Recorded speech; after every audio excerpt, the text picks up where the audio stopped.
Hello everyone, welcome to simplified studies. और जैसा कि हम आपको पता है कि हम अपना क्लास 10th का न्यू सिलेबस के हिसाब से फिजिक्स को कंप्लीट कर रहे हैं। ओके, ठीक है। चलो देखो, कल मैंने कहा था कि आप लोग एज अ होमवर्क जो एहसान के क्वेश्चंस हैं ये सारे आप क्वेश्चंस कर लेना, ठीक है। आई होप आप सभी ने कर लिया होगा, क्योंकि अभी तक तो मेरे पास कोई रिक्वेस्ट नहीं आई है किसी पर्टिकुलर क्वेश्चन को लेकर, ठीक है।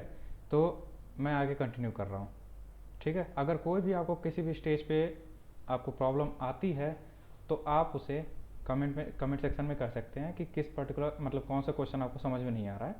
नेक्स्ट लेक्चर में मैं उसे कवर कर दूंगा। ओके, ठीक है।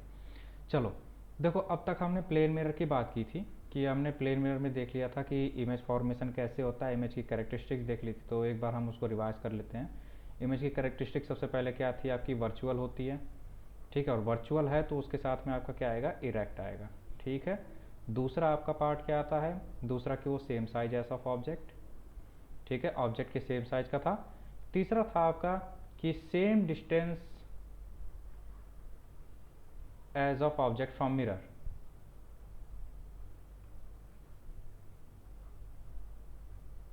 मतलब मिरर से जितनी डिस्टेंस आपकी ऑब्जेक्ट की थी उतनी ही आपकी इमेज की होगी, ठीक है। फिर उसके बाद से आपका लैटरली इन्वर्टेड था वो, ओके, ठीक है। लैटरली इन्वर्टेड आपने देख लिया था, ठीक है। तो ये बेसिकली आपके जो है कुछ इंपॉर्टेंट आपके प्लेन मिरर के थे, ठीक है। शायद एक और जो है वो मुझे अभी याद नहीं आ रहा है, तो वो आप देख लीजिएगा, ठीक है। आई थिंक इतना ही है, ठीक। अब हम बात करते हैं स्फेरिकल मिरर्स की, ठीक है। जैसे जब मिरर्स की अगर बात करो तो ओनली केवल जो आपका प्लेन मिरर नहीं होता है, ठीक है। आपके मिरर्स दो टाइप के होते हैं, एक स्फेरिकल मिरर होता है, एक प्लेन मिरर होता है। तो प्लेन मिरर आपने देख लिया, ठीक है। चलो अब देखो क्या मतलब यहाँ पे कहा जा रहा है कि when a parallel beam of light rays falls on a plane mirror it is reflected as a parallel beam, ठीक है। पैरेलल बीम का मतलब क्या हो गया कि ना ये कभी इंटरसेक्ट करेंगी, ठीक है। मतलब ये कभी आपस में इंटरसेक्ट नहीं करेंगे और हम जो जितना दूर तक जाएंगी वो हमेशा जाती जाएंगी, ठीक है। लास्ट में जाके कहीं पे ये एक पॉइंट साइज ऑब्जेक्ट की तरह जो है बिहेव करेंगी, ठीक है। अब जैसे यहाँ पॉइंट साइज ऑब्जेक्ट मैंने क्यों कहा है, जैसे आपका जो है इन्फिनिटी से कोई रेज आती है, ठीक है, तो वो हमारी फोकस पे बनती है। मतलब जब फोकस पे किस तरह का इमेज बनता है, पॉइंट साइज, नाइन्थ में आपने देखा होगा, ठीक है। तो वही चीज़ कह रहा है कि यहाँ पे पैरेलल रेज ना ही डाइवर्ज हो रही है ना ही कन्वर्ज हो रही हैं, ठीक है। तो प्लेन मिरर के केस में आपका पैरेलल लाइंस ही जाती है, ठीक। आपको इस बात को नहीं ध्यान देना अभी, ओके। अब देखो बात करते हैं कि जो कन्वर्ज और डाइवर्ज का मतलब क्या होता है, ठीक है। कन्वर्ज की अगर बात करो, ठीक है, कन्वर्ज की अगर बात करो तो उसका मतलब आपका हो जाता है, अगर आप कन्वर्ज की बात करते हैं तो इसका मतलब होता है कि लाइंस आपकी इंटरसेक्टिंग है। पहली चीज इंटरसेक्टिंग है, ये केवल समझने के लिए है। दूसरा कि ये आपका मीट कर रही हैं किसी एक पॉइंट पे, ऑब्वियस सी बात है, इंटरसेक्ट कर रही है एक पॉइंट पे, मीट कर रही है एक पॉइंट पे, बात दोनों एक ही है, ठीक है। तो कन्वर्जेंस का मतलब क्या होता है कि सारी लाइट रेज आपकी एक साथ आ रही हैं और किसी एक पॉइंट पे आके मीट कर रही हैं। तो ये अब जैसे ये दोनों लाइट रेज मैंने यहाँ बनाई है, तो इन दोनों लाइट रे को हम क्या कहेंगे, converging light rays, okay, converging light rays. इसी तरह से अब देखो कोई ऐसी लाइट रे होगी जो एक पर्टिकुलर पॉइंट से जो है दूर जा रही होगी, ठीक है, जिसे स्कैटरिंग ऑफ लाइट कह सकते हो। तो स्कैटरिंग में देखो क्या है, एक पर्टिकुलर पॉइंट से दूर जा रही है, ठीक है। हाँ, एक और चीज़ मैं आपको पहले बता देना चाहता हूँ कि जब भी आप लेक्चर देखो तो एक आप ईयरफोन लगा के देखो, ठीक है, क्योंकि साउंड क्वालिटी अभी कम है और जहाँ पे मैं पर्टिकुलर रहता हूँ वहाँ पे अभी जो है ऑर्डर आ नहीं रहे हैं, ठीक है। तो ये बात जो है थोड़ा सा जो है एक बार देख लेना, कुछ टाइम के लिए मैनेज कर लो, उसके बाद से माइक जब आ जाएगा तो फिर जो है मैं मैनेज कर दूंगा किसी तरह से, ओके, ठीक है। तो अब देखो क्लोज टुगेदर हम किसी रेज ऑफ लाइट को लेके आते हैं तो उसे कन्वर्जेंस कहते हैं, और जब स्प्रेड आउट होती है तो उसे हम डाइवर्जेंस कहते हैं, ठीक है। तो अब हम समझेंगे कि आखिर ये फेनोमेनन होता कैसे है, ठीक है। प्लेन मिरर के केस में तो ऐसा हो नहीं सकता, ठीक है। तो अब यहाँ पे कॉन्सेप्ट आता है आपका स्फेरिकल मिरर का। अब देखो स्फेरिकल मिरर यहाँ पे क्या समझाया गया, spherical mirror is the mirror whose reflecting surface is part of hollow sphere of glass। चीज़ों को थोड़ा समझो, कहने का मतलब ये है, देखो इसे मत देखो, अभी बता रहा हूँ ये कहाँ से आया है। एक आपका होलो स्फेयर है, ठीक है, एक होलो स्फेयर है। तो होलो स्फेयर में से हमने एक कोई पर्टिकुलर पार्ट कट आउट कर लिया, ठीक है, होलो स्फेयर में से हमने एक पर्टिकुलर सेक्टर कट आउट कर लिया, ठीक है, सेंटर मान लो यहाँ पे है, तो ये क्या हो जाएगा, ये एक सेक्टर है।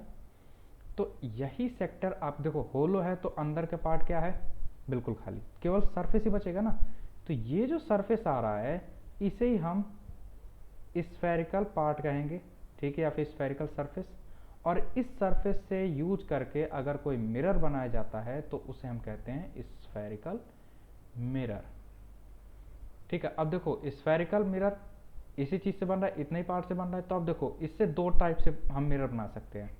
पहला कि हम इसके आउटर पार्ट को, जो बल्जिंग आउट वाला पार्ट है, उसको हम सिल्वर कोटिंग कर दें, ठीक है, पेंट से जो है प्रोटेक्ट करके सिल्वर कोटिंग कर देते हैं आउटर बल्जिंग वाले पार्ट को, ठीक है। ये वाला जो पार्ट है बाहर का, ये बल्जिंग आउट पार्ट कहलाता है, ठीक है, जैसे ये वाला है, ठीक है, ये बल्जिंग आउट वाले पार्ट हैं। और ये वाले डिग इन वाले पार्ट हैं, ठीक है, डिग इन वाले पार्ट हैं। देखो अभी इसमें आएगा, टर्म आएगा आपका, चलो ठीक है, अभी मैं देख लूँगा कहाँ पे है। हाँ, इसे बेंट इन कह सकते हो, जो अंदर वाला पार्ट है इसे बेंट इन सरफेस कह सकते हो, ठीक है। तो अब देखो किसी भी जो है मतलब सरफेस को, अब जैसे इसका दो सरफेस है, एक बेंट इन सरफेस है, एक बल्जिंग आउट सरफेस है, ठीक। तो हम किसी एक को पॉलिश करके, किसी एक को सिल्वर प्रोटेक्शन लगा के हम क्या कर सकते हैं, इसे मिरर में कन्वर्ट कर सकते हैं। तो इसका मतलब स्फेरिकल मिरर के कितने पार्ट हो गए, दो, मतलब टाइप्स कितने हो गए स्फेरिकल मिरर के, दो, यही ना, ठीक है। देखो स्फेरिकल मिरर के दो टाइप्स हो गए। एक में आपका जो बेंट इन सरफेस है वो आपका क्या है, पॉलिश्ड है, ठीक। एक में क्या है आपका बल्जिंग आउट वाला सरफेस है, वो पॉलिश्ड है, ठीक है। तो अब देखो इसी बेस पे जो है हम उसको नेमिंग देते हैं कि अगर बेंट इन वाला जो है आपका पॉलिश्ड है तो उसे हम नाम देंगे कॉन्वेक्स, और जो बल्जिंग आउट वाला पार्ट है उसे हम नाम देंगे कॉनकेव, ठीक है। तो ये क्या हो गया, कॉन्वेक्स मिरर, और यहाँ पे ये कॉनकेव मिरर। हमेशा ध्यान रखना कॉन्वेक्स एंड कॉनकेव। कॉनकेव वाला अंदर की तरफ से मिरर रहता है और कॉन्वेक्स वाला बाहर की तरफ से मिरर रहता है, ठीक है, इतना ध्यान रखना हमेशा, ठीक है। तो अब देखो इसकी डेफिनेशंस देख लेते हैं कि कॉन्वेक्स और कॉनकेव क्या है।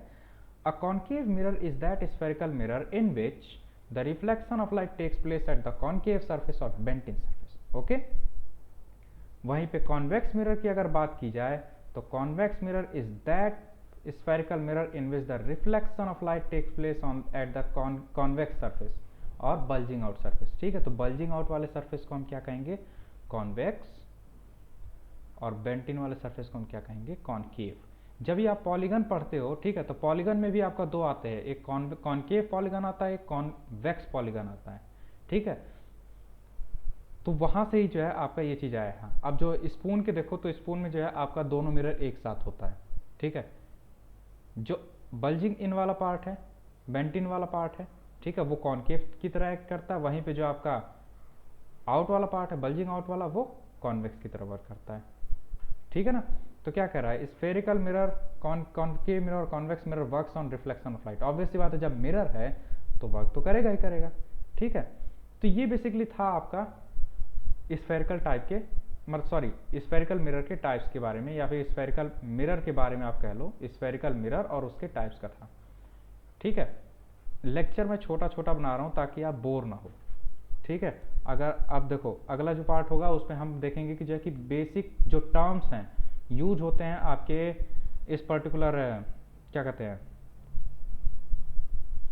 जो आपका स्फेरिकल मिरर है उसमें आपके जो बेसिक टर्म्स यूज होते हैं उसमें हम उसको पढ़ेंगे उस पर्टिकुलर टाइप पे, ठीक है। तो अगर आपको ये लेक्चर पसंद आया हो तो सब्सक्राइब जरूर करना, ठीक है। और सपोर्ट करने के लिए आप इसको शेयर कर सकते हैं, जितना ज़्यादा हो सके उतना ज़्यादा शेयर करिए, ओके। चलो तब तक के लिए अपना ध्यान रखो, बाय।